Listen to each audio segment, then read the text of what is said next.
ভাই কয়টা টাকা দেন, কুরবানি দেবো। কি দিবি তুই? ভিক্ষুক আবার কুরবানি দেয় কিভাবে? কে ভাই, আমরা কুরবানি দিতে পারি না ভাই। না দিতে পারিস না, তুই ভিক্ষুক, তুই কুরবানি দিবি কে? ভাই কয়টা টাকা পয়সা হচ্ছে তো আমার, এই জন্য কুরবানি দেওয়া ফরজ হয়ে গেছে। দেন কয়টা টাকা দেন। টাকা আছে তা ভিক্ষা করিস কে? ভাই টাকা পয়সা যা আছে সব তো ব্যাংকে জমা আছে, এখন তো তুলতে পারবো না, সব আমরা 10 বছর পর তোলা লাগবি। কিন্তু কুরবানি দেওয়া তো ফরজ হয়ে গেছে, কাছে তো টাকা পয়সা নাই, এই জন্য আর কি ভিক্ষা করতেছি। কয়টা টাকা দেন ভাই, কুরবানি দেবো। কুরবানি দিবি ভালো কথা, তোর হাত আছে পা আছে, কাম করে কুরবানি দে। ভিক্ষা করিস কে তুই আবার? তো এখন কি করছি আমি? এখন তো তুই কাম করতেছ না, এখন তুই ভিক্ষা করিস। তা ভিক্ষা করা কি কোনো কাম ল ভাই? এই যে থালা বাটিলে রাস্তায় রাস্তায় রোদ নাই, বৃষ্টি নাই, ঝড় নাই, রাস্তায় রাস্তায় ঘুরি, এটা কি কোনো কাম লয় ভাই? এটাও একটা আমার কাম। আচ্ছা তোরে দেখে তো মনে হচ্ছে তুই কাজ করছিস। আচ্ছা ভিক্ষা একটা কাজ, কিন্তু ভিক্ষকে থাকবে চাপা ভাঙ্গা, হাত ভাঙ্গা, তো তোর সবই আছে, তোর তাও দেখতে যাবার স্বাস্থ্যবান, তুই ভিক্ষা করিস কে? ভাই আমার শরীর আগেও 50 কেজি ছিল কিছুদিন আগেই। এই কিছুদিন ধরে ডিজিটাল আজারে পাবলিকে ভিডিও দেখিচ্ছি, আর রাতের বেলা করে 1 গ্লাস করে দুধ খাচ্ছি, কিছু ফলমূল খাচ্ছি আর ভিডিও দেখিচ্ছি। দেখতে দেখতে আমার শরীর অবস্থা এখন, আমার বডি ফিটনেস দেখছেন একদম। এখন আপনি উইঙ্কে করলে আপনার উইঙ্কে হতে পারে। কি কস? আরে কই পানি এটা ক? ফেসবুকে যে আপনি সার্চ করবেন ডিজিটাল আজারে পাবলিক, তাহলে পেজটা চলে আসবি। ওটি সারা রাত ধরে ভিডিও দেখবেন আর দুধ খাবেন, তাহলে আপনি পেয়ে যাবেন। আরে তুই আমার একটা খুব ভালো একটা উপকার করলি না, তোরে দেওয়াই যায়। ল তোরে খুশি হয়ে কিছু দিলাম। এটা কি দিলেন ভাই, এটা কি দিলেন?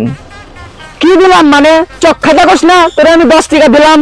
এ ভাই এটা কি দিলেন, কি দিলেন? এটা এতক্ষণ ধরে যে আপনার সাথে গেজাচ্ছি, আমি তো বাইরে খাপ মারলেও 20-30 হাজার টাকা কামাই করবো পারনি। আমরা কোনো না, আমি কুরবানি দেবো ভাই, কুরবানি দেবো। আমাকে 10,000 টাকা দেন, 10,000 টাকা দেন। এটা আপনি থন ভাই, এটা আপনি থন, আমাকে 10,000 টাকা দেন। ভাই আমার ভুল হয়ে গেছে, আমারে মাফ করে দেন। আপনি এখান থেকে যান গা ভাই, যান এখান থেকে। আবার কল দিলে কেন? ওই বেটা বাসা ভাড়া তুই ঈদের পর দেবো মানে? তুই জানিস না আমি কুরবানি দেবো? তোকে আমি কোনো না, আমি কুরবানি দেবো। তুই আমার বাসা ভাড়ার টাকা দিয়ে তারপরে বাড়ির যাবো, আর আমি সন্ধ্যার পর আসিচ্ছি, তোর খবর করতেছি। আমি কুরবানি দেবো, ওই লাগাছে বাসা ভাড়া দিবি কুরবানির পর, ঈদ পর। তুই জানিস না বেটা আমি কুরবানি দেবো? তুই থাক, আমি আসতেছি। ও ভাই আপনাকে দোহাই, গুলছেন আমার একটা বাড়িও আছে আর একটা প্রাইভেট কারও আছে, ওটা যে আসা যাওয়া করে, ওটা ওই মুড়ে থুয়াচ্ছি, থুয়ে ড্রেস আপ চেঞ্জ করে ভিক্ষা চাপাচ্ছি। টাকা আছে তা ভিক্ষা করিস কে? ভাই ভিক্ষাটা তো আগে ছিল পেশা, আর এখন হয়ে গেছে নেশা। ভিক্ষা না করলে ভাই আমার রাত্রে ঘুম ধরে না। ভাই তাহলে আপনি আমার দলে, আপনার দলে নেন, আমার টাকা পয়সা খুবই অভাব ভাই, তাহলে আপনিও আপনার দলে নেন। হে বেটা তুই এখন আমার ব্যবসা দেখেছি ধান্দা লাগাবো, এখন আমার ব্যবসা যদি ভাগলে পারে তো একটা দাঁড়া। এই দিলে এটা আমার ভিজিটিং কার্ড, তুই সন্ধ্যাবেলা আমার কল দিব, আমার অফিসে চলে আসবো। আমার গুলশানে 3 নম্বর সেক্টর আমার অফিস আছে, অফিসে আমি এলাকার ভিক্ষুক সমিতির সভাপতি, তুই চলে আসবো। আচ্ছা ভাই। আচ্ছা তুই যা, কোন কাম যা। ভাই কিছু টাকা ভিক্ষা দেন ভাই, আমি কুরবানি দেবো ভাই, কুরবানি দেবো।